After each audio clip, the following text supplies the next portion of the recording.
I'm going to be talking about some of the chronic adverse side effects of our newer antiepileptic drugs, as well as teratogenic side effects. As physicians, when we have a conversation with a patient about what antiepileptic drug or drug combination we're going to use, it's easy to focus on issues of seizure control. What medication, based on a patient's seizure types or epilepsy syndrome, is most likely to give them excellent seizure control? In truth, though, it's important to remember that efficacy of a drug is a combination of the effectiveness for seizures as well as tolerability. Tolerability is based on chronic side effects, the way the patient feels on it day to day, the potential development of serious adverse side effects that may be idiosyncratic, as well as important factors like allergies. How does the drug impact medical conditions outside of their epilepsy? How may it interact with other medications they may be on? As well as issues related to cost and dosing, the convenience of using the medication. One of the reasons that we push within the epilepsy community to try to develop new drugs is because, unfortunately, a significant portion of our patients may not be able to achieve seizure freedom with the drugs that have been traditionally available to us. But the other major concern is tolerability. Drug use is often limited for many patients by the adverse side effects that they experience, which may make it impossible for them to comply with the therapies that we might recommend. Ideally, we will develop new drugs that have not only expansion of therapeutic options and perhaps novel mechanisms of action, but also we hope that our newer drugs will be better tolerated, more safe, and allow us expanded opportunity for patients who need to use drugs for other conditions outside of their seizure disorder. When we talk about adverse side effects, which is going to be the focus of my next few slides, we often think about those most severe or idiosyncratic reactions. I'm going to put those aside for now, and you're going to hear about those more from Dr. Williams. What I'm going to focus on is often what stops patients from using the drugs, not those rare reactions, but the way that they feel every day based on dose-related side effects like sedation or imbalance, and side effects that emerge with chronic behavior, including effects on bone health, weight gain, and similar factors. I want to talk again about just our most recently introduced antiepileptic drugs and the information that we know about some of these chronic side effects. This is information based on drug trials, and as you heard from Dr. Waterhouse, there are a number of limitations about the conclusions that we can draw. Nevertheless, let's look at what we know about these agents, especially since some folks in the audience may be less familiar with these drugs that have just been recently introduced.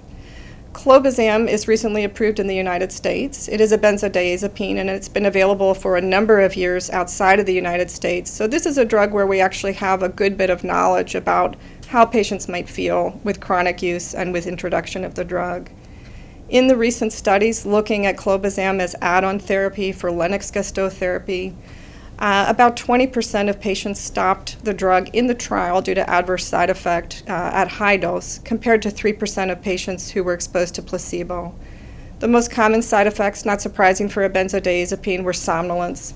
There were also some reports of fever, drooling, and of constipation. Clobazam is going to be familiar in its side effect profile to anyone who uses a benzodiazepine, and there may be reason to believe that the incidence of sedation is actually lower with this drug compared to other benzodiazepines, and that may be an advantage for its use with patients who are not responding to other therapies. Ezogabine is another one of our newer drugs, not currently available in pharmacies in the United States, but it has been approved by the FDA for use as adjunctive therapy in adults with partial epilepsy. In some of the recent drug trials, the discontinuation rate at the highest dose of therapy was about 27% compared to 9% in the placebo. Now the 1,200 milligram dose, again, just so you notice, at the top of the range, and these are dose-related side effects. Patients exposed to lower doses had lower incidence of these chronic side effects.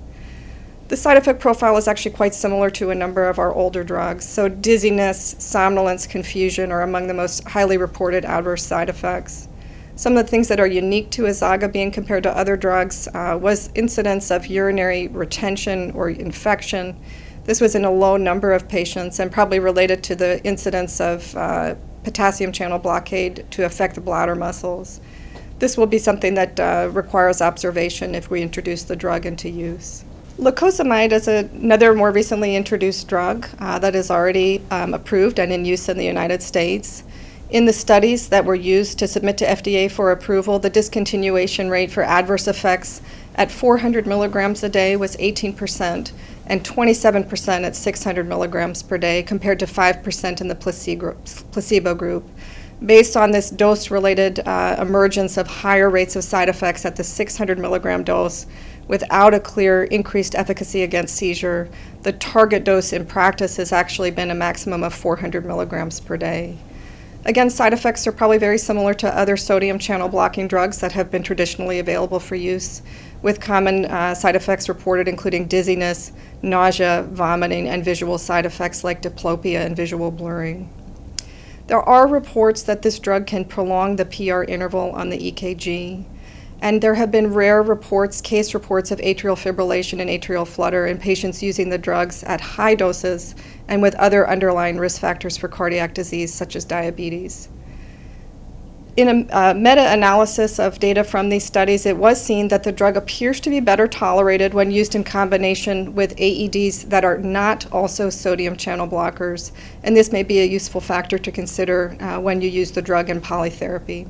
Finally, I wanted to comment on rufinamide. In the trials of this drug, the discontinuation rate due to adverse side effects alone was 13% at the high end compared to 3% in the placebo. Again, we see dizziness, nausea, fatigue, somnolence as commonly reported effects. Unique to this drug may be a potential to shorten the QT interval on EKG. The extent to which this occurred is of uncertain clinical significance, but it should be perhaps used with caution in patients who have QT syndrome or who are on other drugs that can affect QT interval. Vigabatrin, you're going to hear more about the incidence of adverse effects on vision, so I don't want to minimize that because it's obviously probably the side effect of greatest concern. But don't forget about other day-to-day side effects that patients may report, including fatigue, dizziness, weight gain. In the studies, the discontinuation rate based on adverse effect in adults where the drug was used for intractable partial epilepsy ranged between 10 and 18% at the higher dose compared to 2% in the placebo group, so very similar to other agents. I want to shift gears now and talk about pregnancy and teratogenic effects, which should be a significant concern for anybody who's prescribing anti-epileptic drugs regardless of indication to women of childbearing potential. The evidence as it stood in 2009 was summarized in an evidence-based guideline released by the American Academy of Neurology and the American Epilepsy Society.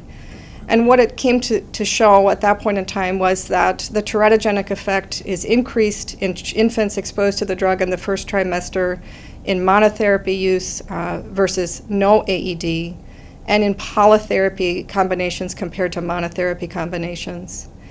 In clinical practice, although there are occasions where we really have the opportunity to decide, can I manage this woman during her pregnancy on an anti-epileptic medication versus not, more realistically, most women need to be on anti-seizure medications to control their seizures throughout their pregnancy. So more clinically useful information would be what drug should I use, at what dose, or in what combination to achieve the safest possible pregnancy outcome. The state of the art in 2009 really, as far as individual drugs, only allowed us to say that Depakote carried increased risk compared to other, mostly older agents, Dilantin, phenobarbital, and the newer drug, Lamictal, but left us little information about other newer anti-epileptic medications. Let me comment also on the fact that there's emerging data about the adverse effects on cognitive and behavioral outcomes in women using these drugs, and in particular, an effect has been seen with Depakote. We don't at this point in time have significant information about the newer anti-epileptic medications. I would like, however, to comment on what we know about teratogenic side effects with the newest anti-epileptic drugs other than Lamictal. Probably our largest study commenting on the newest anti-epileptic medications in pregnancy as far as major malformations based on first trimester exposure came from the Danish population-based study that was published in 2011. They looked at outcomes over 12 years, all live births in Denmark, and they were able to look at outcomes in close to 900,000 pregnancies. What they saw is that lamotrigine, oxcarbazepine, topiramate, gabapentin, and levetiracetam were not associated with a significantly increased risk of major malformation. A caveat of this study, however, is the fact that even with a large population-based sample like this, the total number of exposures for each individual drug were quite small. Specifically for gabapentin and levetiracetam, only about 50 women were exposed to each drug in monotherapy. Again, the results are encouraging, but we have to be cautious about making a final conclusion, at least for the incidence of rare adverse outcomes, based on these observational numbers. When we summarize the other currently published information about teratogenic effects in monotherapy exposures in the first trimester with our newer antiepileptic drugs, the numbers remain small, ranging from about 272 outcomes for levetiracetam down to only 4 outcomes for monotherapy exposure for zonisamide in the published literature. These drugs have not shown significant increased adverse outcomes to date, but with these small numbers of observations, we still have to be cautious about how we counsel our patients, as the final teratogenic effects of these agents is not really well elucidated.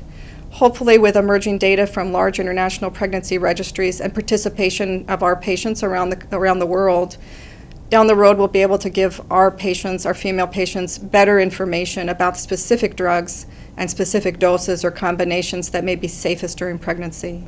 At present, as it stands today, with the most recently introduced drugs, refinamide, vigabatrin, lacosamide, ezogabine, and clobazam, we have no published reports on outcomes from monotherapy exposure during pregnancy. All of these drugs are known teratogens in animal studies and are all classified by the US FDA as pregnancy category C.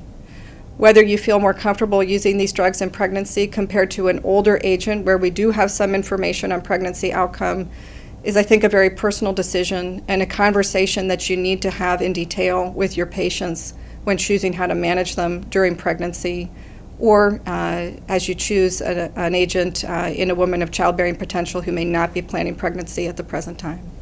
An important part of the management of epilepsy in women of childbearing potential is a discussion about the teratogenic side effects, and along with that, a discussion about what form of birth control are they going to use if they don't desire to achieve pregnancy. About half of the pregnancies in this country in all women, regardless of age or marital status, are unplanned, and therefore you cannot wait until somebody achieves pregnancy or says they want to become pregnant before making decisions about contraception. A number of our older drugs do interfere with the efficacy of oral contraceptive pill through the introduction of hepatic cytochrome P450 enzymes. This includes the benzodiazepines, phenobarbital, phenytoin, carbamazepine, oxcarbazepine, felbutol, and topiramate at higher doses. Of the most recently introduced antiepileptic drugs, refinamide may have some impact on lowering the efficacy of the oral hormonal agents. There is no known interaction with the other novel drugs, and this may be a factor that appeals when using these drugs in younger women. What about bone health? This is an emerging area of concern in women and men of all ages, children, adults, elderly patients who require use of these anticonvulsant medications in the long term for control of their seizures. We have known that there has been potential for adverse effects of anticonvulsant medications on bones dating back into the 1960s, but this is an increasing area of awareness and of research. There still today is a lot of information that we don't have and that we don't understand, including the mechanism of actions by which these drugs may exert their impact on bone. Probably the best well-elucidated effect has to do with cytochrome P450 induction, impacting the efficacy or levels of vitamin D, and therefore having adverse effects downstream on bone. But these drugs may also work in other areas, including effects on other hormone pathways and effects on bone cells and bone turnover more directly. The best evidence to date of risk comes from our older drugs, including the benzodiazepines and other cytochrome P450 inducing drugs. However, effect has also been seen with valproate. Of the newest drugs, the risk is generally unknown. The data that we have for lamotrigine and levetiracetam, as well as gabapentin, seems to be fairly reassuring. For our newest drugs that have been recently introduced, we really do not have good data. This will be an important area to have a conversation with your patient. Unfortunately, to add to the difficulty, we don't necessarily the best way of preventing or screening for bone health. Again, I think this is something that we'll see developing as far as our understanding, our knowledge, our ability to counsel and help patients in the next decade. Suicidality is another area that has received a lot of attention in recent years. This is not a new issue for patients with epilepsy. We know that patients with seizures and epilepsy, whether on medication or not, are at significantly increased risk for depression and suicide compared to patients without seizure disorder in the general population. The role of depression in epilepsy is not a straightforward one. It likely reflects a combination of factors, the underlying biology, psychosocial factors, as well as potential impact pro and con of the anti-epileptic medications that they use.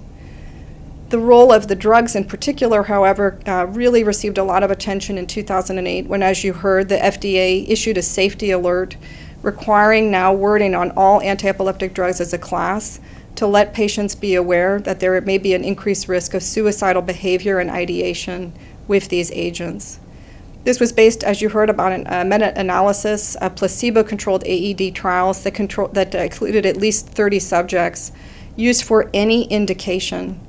And in this analysis, the FDA saw that there was an odds ratio for suicidal ideation or suicidal behavior with an odds ratio of 1.8, which just achieved a degree of statistical significance. Keep in mind this was a small number, 4 observed suicides in 28,000 persons in these studies exposed to anti-epileptic medications. And for the specific concern of the patients with epilepsy, in fact, only about 25% of the subjects in these trials had a seizure disorder. The remainder of them were using the drugs under study for a psychiatric or other non-epilepsy indication. This meta-analysis of the FDA has generated quite a bit of controversy and some criticism within the epilepsy community, including the fact that the conclusions were based on studies that were not specifically designed to assess psychiatric outcome, and very importantly, did not often contain any sort of baseline assessment for the patient's past history of suicidal behavior or other mood disorders. The total small number of observations, the short observation times in these studies further add difficulty with knowing the meaning of these studies for patients who use these drugs in the long term. The exclusion of subjects in epilepsy trials that may have a significant psychiatric history or a suicidal history further clouds the data, as does the inclusion of patients that were using these drugs for specifically behavioral or psychiatric indications. Also, these studies did not include many of our oldest AEDs where placebo-controlled trials that were relevant to the meta-analysis may not have been performed. Since this FDA alert was released, there have been a number of other studies that have tried to really drill down and answer the question of the role of AEDs more specifically in the epilepsy population. But unfortunately, the answers are still not certain. Some of these studies have suggested that there is an increased risk with some or all AEDs. Others have suggested that the risk, as you heard, is more related to depression and mood rather than epilepsy or the anti-epileptic drug. One of the largest studies to date you heard about from Marana et al., published in the New England Journal of Medicine in 2010, looked at a population sample from the United Kingdom of about 5 million subjects. And as you heard from Dr. Waterhouse, they saw that use of an anti-epileptic drug for epilepsy did not appear to increase the risk of suicide. What did predict it was a risk of underlying depression or mood disorder. What do we know specifically then from any of these studies about the potential role specifically of the newest anti-epileptic drugs as a contributor to depression or a contributor to suicidal ideation? A study from Anderson et al., published in Neurology in 2010, also from the UK, looking at about 40,000 patients in the general practice research database, compared drugs that the authors identified as having, quote, a high potential, unquote, to cause depression, specifically levetiracetam, tiagabine, topiramate, and vigabatrin, versus what the authors identified as low potential drugs, lamotrigine, gabapentin, pregabalin, and oxcarbazepine, or to other older AEDs. They did observe what was felt to be a statistically significant increased risk of suicidal behavior with those high potential depression drugs as identified by the authors. Now, this study did not eliminate patients with a past history of suicidal ideation and probably has some other co-founders as well. I think what the state of the art right now is telling us is that this is similar to the teratogenic effects, not a settled issue. It is hard to look at the current data and be able to drill down to the level of a single drug and how that might affect an individual patient. This is a conversation, as with these other issues, that we have to have with each individual patient, but it's important to be aware of what can go wrong. We know that for all patients with epilepsy, regardless of the drug that they're being treated with, we need to monitor mood and depression and suicidal ideation in particular as part of our ongoing care. It is very important, however, as you heard earlier, to balance the risk of suicidal thoughts and actions with the risk of seizures and what that means to a person's quality of life. Keep in mind that we know from many studies that patients with uncontrolled seizures are at significantly higher risk for depression and suicidal outcomes compared to those patients with good seizure control on medication.